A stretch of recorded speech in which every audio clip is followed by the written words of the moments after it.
নমস্কার, আমরা শুরু করছি আমাদের বিষয় ভূগোল। এখানে আমরা 10টি মোস্ট ইম্পর্টেন্ট কোশ্চেন নিয়ে আলোচনা করব। আজকে আমরা করছি ভারতের ভূগোলের ইন্ডিয়ান জিওগ্রাফির পার্টের ইন্ডিয়ান ফিজিক্যাল জিওগ্রাফি পোর্শনে কিছু ইম্পর্টেন্ট প্রশ্ন। যারা বিশেষ পরীক্ষা দিচ্ছেন তাদের তো কাজে লাগবেই, তার সঙ্গে যারা সাধারণ পরীক্ষা দিচ্ছেন জিকে পোর্শনে যে কোশ্চেনগুলো আসে সেখান থেকে এই কোশ্চেন কিন্তু থাকতে পারে। আজকের এই সাবজেক্টের কোশ্চেনগুলো খুব ইম্পর্টেন্ট, খুবই গুরুত্বপূর্ণ প্রশ্ন, যে কোনো পরীক্ষায়, যে কোনো জিকেতে, যে কোনো ইন্টারভিউতে জিজ্ঞেস করতে পারে। কমন কোশ্চেন ভারতীয় ভূগোলের এই বিশেষ বৈশিষ্ট্যগুলো। আসছি প্রথম প্রশ্নতে। The largest union territory of India in terms of area, অর্থাৎ সব থেকে বড় যে ইউনিয়ন টেরিটরি ভারতবর্ষে সেটা কোনটি? এটা চণ্ডীগড়, এটা পুডুচেরি, এটি আন্দামান এবং নিকোবর দ্বীপপুঞ্জ এবং লাক্ষাদ্বীপ। সঠিক উত্তরটি হচ্ছে, দেখে নেবো আমরা, largest union territory of India in terms of area, সব থেকে যেটা সবথেকে বড়, যেটা সবথেকে আছে সেটা হচ্ছে আন্দামান অ্যান্ড নিকোবর আইল্যান্ড, আন্দামান এবং নিকোবর দ্বীপপুঞ্জ। আমরা জানি ভারতবর্ষে রাজ্য আছে এবং তার সঙ্গে আছে কেন্দ্রশাসিত অঞ্চলগুলো আছে। সেই কেন্দ্রশাসিত অঞ্চলগুলোর মধ্যে সব থেকে বড় হচ্ছে আন্দামান এবং নিকোবর দ্বীপপুঞ্জ। পরবর্তী প্রশ্নে আসবো, which one of the following state has the longest coast line? কোন রাজ্যের সব থেকে বড় উপকূল অঞ্চল আছে? কোন রাজ্যের সব থেকে বড় উপকূল অঞ্চল আছে? 4টি অপশন আছে, মহারাষ্ট্র, তামিলনাড়ু, গুজরাট এবং অন্ধ্রপ্রদেশ। আমরা দেখে নেব সঠিক উত্তরটি কোনটি আছে। মহারাষ্ট্র, তামিলনাড়ু, গুজরাট এবং অন্ধ্রপ্রদেশ। সঠিক উত্তরটি হলো গুজরাট। গুজরাটের সব থেকে বড় হচ্ছে উপকূল অঞ্চল আছে। আরব সাগরের ধারে অবস্থিত গুজরাটের অনেকটা অঞ্চল জুড়ে হচ্ছে কিন্তু উপকূল অঞ্চল। পরবর্তী প্রশ্নে আসবো, which one among the following cities never get the vertical rays of the sun all through the year? অর্থাৎ সারা বছরে তাদের উপরে কখনো কিন্তু সোজাসুজি হচ্ছে আলোকরশ্মি, সূর্যরশ্মি পড়ে না। Which one of the following cities never get the vertical rays of the sun all through the year? দেখুন, এই উত্তরটার জন্য একটা জিনিস ভাবা দরকার আছে। অর্থাৎ আমরা জানি যে মকর ক্রান্তি রেখা, মাঝখানে বিষুব রেখা এবং কর্কট ক্রান্তি রেখা, এই তিনটি রেখার মাঝখানে সূর্য যাতায়াত করে। এর বাইরে যে সমস্ত শহর আছে সেখানে পড়বে না, কিন্তু অঞ্চলে পড়বে না। Option A Chennai, option B Mumbai, option C Kolkata, option D Srinagar. আমরা জানি বিষুবরেখা আমাদের ভারতবর্ষের অনেক দক্ষিণ দিয়ে গিয়েছে, আমরা উত্তর গোলার্ধের আমরা আছি। আমাদের দেশের মধ্যে যেটা গিয়েছে সেটা হচ্ছে কর্কট ক্রান্তি রেখা আমাদের ওখান দিয়ে গিয়েছে, এবং সেই রেখার ওপরের দিকে যারা আছে সেখানে কখনোই কিন্তু সূর্যরশ্মি সোজা পড়ে না। চেন্নাই, মুম্বাই, কলকাতা, শ্রীনগর, এখান থেকে উত্তর বুঝতে পারছি কোনটা হবে উত্তর। সঠিক উত্তরটি হলো শ্রীনগর।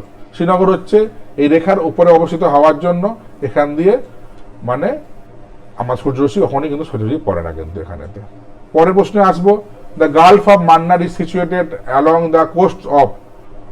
গালফ অফ মান্নার, মান্নার উপকূলটি কোথায় অবস্থিত? কোন রাজ্যে অবস্থিত? The gulf of Mannar is situated along the coast of, কোন রাজ্যের উপকূলে অবস্থিত gulf of Mannar? Option A Tamil Nadu, option B Gujarat, option C Karnataka, option D Kerala. দেখে নেব সঠিক উত্তরটি কোনটি। সঠিক উত্তরটি হলো তামিলনাড়ু। সঠিক উত্তরটি হলো তামিলনাড়ু।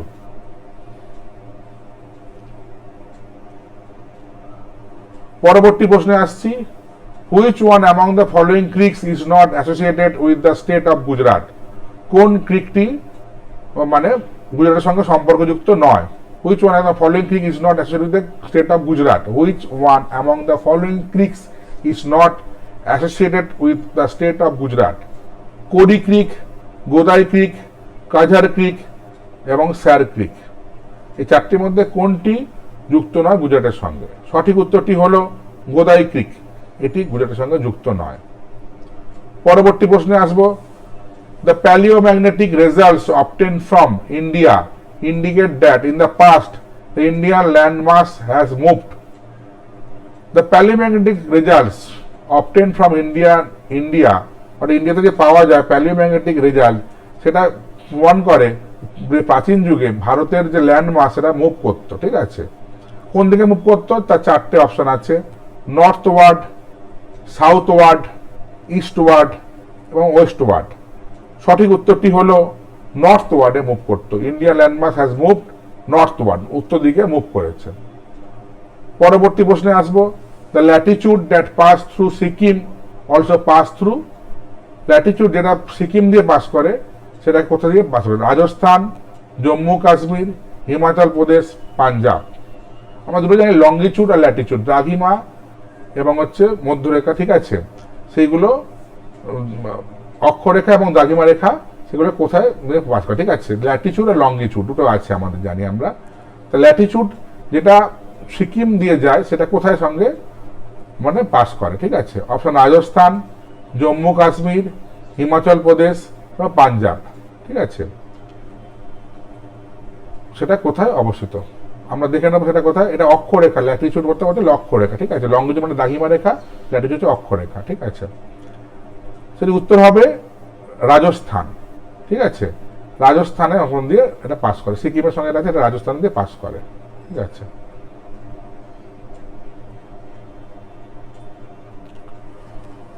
8 নম্বর প্রশ্ন, which one of the following longitudes determines the Indian standard time, অর্থাৎ কোন মধ্যরেখাটি ভারতবর্ষের মানে স্ট্যান্ডার্ড মানে টাইমটাকে উল্লেখ করে? 85.5 degree east, 86.5 degree east, 84.5 degree east এবং 82.5 ডিগ্রি ইস্ট। এটা দেখতে হবে কোনটি হচ্ছে সঠিক উত্তর। সঠিক উত্তর হলো 82.5 ডিগ্রি ইস্ট, এটা ভূপালের কাছাকাছি অবস্থিত।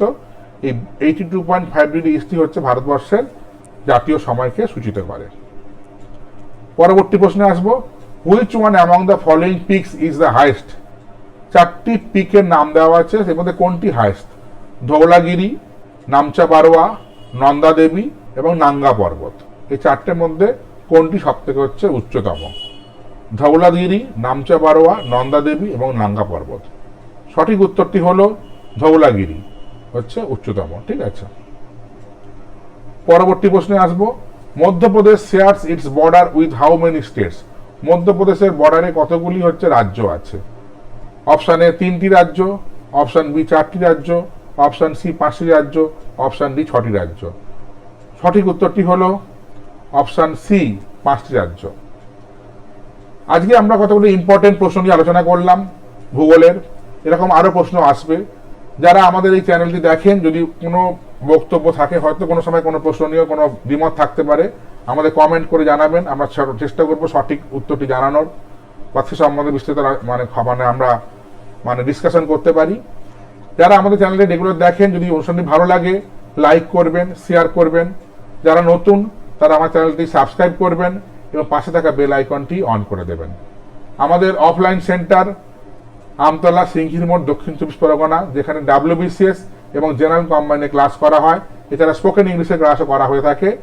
যোগাযোগের ফোন নাম্বার 9163212100 এবং 8981353100। এছাড়া হোয়াটসঅ্যাপের মাধ্যমে আমরা বা অন্যান্য সামাজিক যে সমস্ত সাইটগুলো আছে তার মাধ্যমে আমরা অনেক ক্লাস নেব। যারা আগ্রহী তারা যোগাযোগ করতে পারেন। আজকে এই পর্যন্তই, আবার পরবর্তী দিন নতুন ক্লাস নিয়ে উপস্থিত হব। নমস্কার।